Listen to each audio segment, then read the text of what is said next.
Capítulo 12. Depois Jesus começou a falar por meio de parábolas. Ele disse: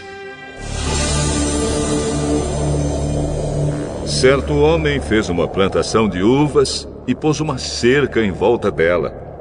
Construiu um tanque para pisar as uvas e fazer vinho e construiu uma torre para o vigia. Em seguida, arrendou a plantação para alguns lavradores e foi viajar. Quando chegou o tempo da colheita, o dono enviou um empregado para receber a sua parte. Mas os lavradores agarraram o empregado, bateram nele e o mandaram de volta sem nada. O dono mandou mais um empregado, mas eles bateram na cabeça dele e o trataram de um modo vergonhoso. E ainda outro foi mandado para lá, mas os lavradores o mataram. E o mesmo aconteceu com muitos mais. Uns foram surrados e outros foram mortos. E agora a única pessoa que o dono da plantação tinha para mandar lá era o seu querido filho. Finalmente ele o mandou, pensando assim: o meu filho eles vão respeitar. Mas os lavradores disseram uns aos outros: e este é o filho do dono. Ele vai herdar a plantação, vamos matá-lo e a plantação será nossa. Então agarraram o filho e o mataram. E jogaram o corpo para fora da plantação.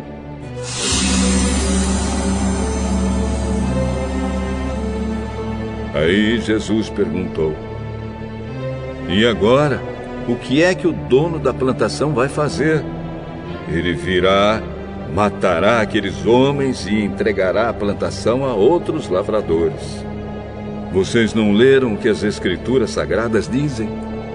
A pedra que os construtores rejeitaram veio a ser a mais importante de todas. Isso foi feito pelo Senhor e é uma coisa maravilhosa.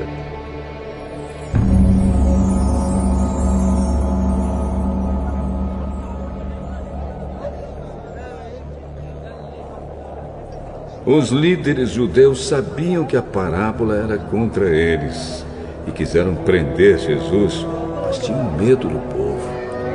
Por isso deixaram Jesus em paz e foram embora. Depois mandaram que alguns fariseus e alguns membros do partido de Herodes fossem falar com Jesus, a fim de conseguirem alguma prova contra ele. Eles chegaram e disseram: Mestre, sabemos que o senhor é honesto e não se importa com a opinião dos outros. O senhor não julga pela aparência, mas ensina a verdade sobre a maneira de viver que Deus exige. Diga, é ou não é contra a nossa lei pagar impostos ao imperador romano? Devemos pagar ou não? Mas Jesus percebeu a malícia deles e respondeu: por que é que vocês estão procurando uma prova contra mim? Tragam a moeda para eu ver. Eles trouxeram e ele perguntou: de quem são o nome e a cara que estão gravados nesta moeda? São do imperador. Deem ao imperador o que é do imperador, e deem a Deus o que é de Deus. E eles ficaram admirados com Jesus.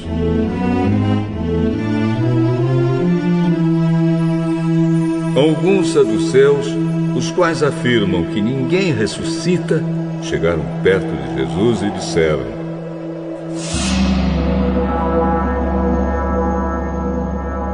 Mestre, Moisés escreveu para nós a seguinte lei: se o homem morrer e deixar a esposa sem filhos, o irmão dele deve casar com a viúva para terem filhos, que serão considerados filhos do irmão que morreu. Acontece que havia 7 irmãos. O mais velho casou e morreu sem deixar filhos. O segundo casou com a viúva e morreu sem deixar filhos. Aconteceu a mesma coisa com o terceiro. Afinal, os 7 irmãos casaram com a mesma mulher e morreram sem deixar filhos. Depois de todos eles, a mulher também morreu. Portanto, no dia da ressurreição, quando todos os mortos tornarem a viver, de qual dos 7 a mulher vai ser esposa? Pois todos eles casaram com ela. Jesus respondeu: como vocês estão errados, não conhecendo nem as Escrituras Sagradas, nem o poder de Deus. Pois quando os mortos ressuscitarem, serão como os anjos do céu, e ninguém casará. Vocês nunca leram no livro de Moisés o que está escrito sobre a ressurreição? Quando fala do espinheiro que estava em fogo, está escrito que Deus disse a Moisés: eu sou o Deus de Abraão, o Deus de Isaque e o Deus de Jacó. E Deus não é Deus dos mortos, e sim dos vivos. Vocês estão completamente errados. Um mestre da lei que estava ali ouviu a discussão. Viu que Jesus tinha dado uma boa resposta e por isso perguntou: qual é o mais importante de todos os mandamentos da lei? Jesus respondeu: é este. Escute, povo de Israel. O Senhor, nosso Deus, é o único Senhor. Ame o Senhor, seu Deus, com todo o coração, com toda a alma, com toda a mente e com todas as forças. E o segundo mais importante é este: ame os outros como você ama a você mesmo. Não existe outro mandamento mais importante do que esses dois. Então o mestre da lei disse a Jesus: muito bem, mestre. O senhor disse a verdade. Ele é o único Deus e não existe outro além dele. Devemos amar a Deus com todo o nosso coração, com toda a nossa mente e com todas as nossas forças. E também devemos amar os outros como amamos a nós mesmos. Pois é melhor obedecer esses 2 mandamentos do que trazer animais para serem queimados no altar e oferecer outros sacrifícios a Deus. Jesus viu que o mestre da lei tinha respondido com sabedoria e disse: você não está longe do reino de Deus.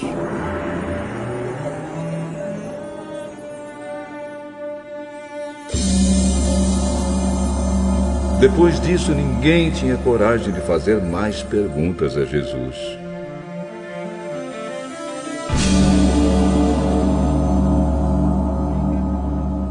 Quando Jesus estava ensinando no pátio do templo, perguntou: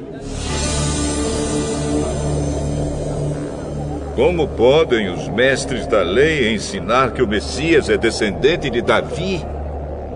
Pois Davi, inspirado pelo Espírito Santo, escreveu: o Senhor Deus disse ao meu Senhor: sente-se do meu lado direito, até que eu ponha os seus inimigos debaixo dos seus pés. O próprio Davi chama o Messias de Senhor. Portanto, como é que o Messias pode ser descendente de Davi? Uma grande multidão escutava com prazer o que Jesus ensinava. Ele dizia ao povo: cuidado com os mestres da lei. Eles gostam de andar para lá e para cá usando capas compridas e gostam de ser cumprimentados com respeito nas praças. Preferem os lugares de honra nas sinagogas e os melhores lugares nos banquetes. Exploram as viúvas e roubam seus bens. E para disfarçarem, fazem orações compridas. Portanto, o castigo que eles vão sofrer será pior ainda.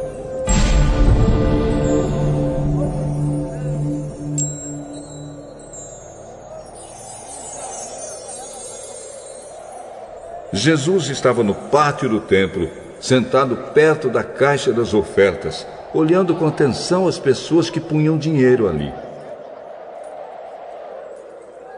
Muitos ricos davam muito dinheiro. Então chegou uma viúva pobre e pôs na caixa 2 moedinhas de pouco valor. Aí Jesus chamou os discípulos e disse: Eu afirmo a vocês que isto é verdade. Esta viúva pobre deu mais do que todos, porque os outros deram do que estava sobrando. Porém, ela, que é tão pobre, deu tudo que tinha para viver.